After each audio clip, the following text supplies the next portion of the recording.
What is up to you mga kamanong? And it's me again, your kamanong Mang Tongs.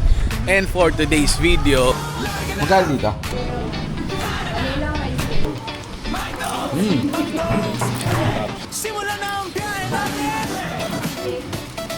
kakain tayo sa isang local na karinderya dito.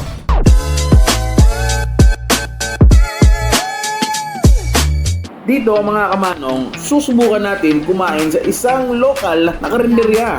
Magkano dito?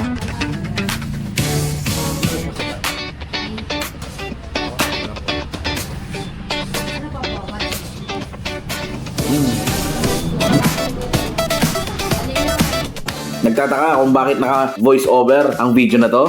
Dahil sa sobrang gutom, nakakalimutan namin ni Binley magsalita sa mic. Kidding aside, yung mga pagkain nila dito ay pang mga on the budget na travelers. Talagang sa lasa, di naman nalalayo sa mga luto natin sa bahay. Baka man nung nagpaluto ang Binley na itlog. Kasi hindi mo makain ng kanin eh. Meron din sila ditong mami na lapas batchoy ang lasa ng sabaw, kaya naman solid din. Marami dito sa Boracay ang nag-aalok ng lapas batchoy dahil medyo malapit din ito sa Iloilo. Hindi ba lang banal ako?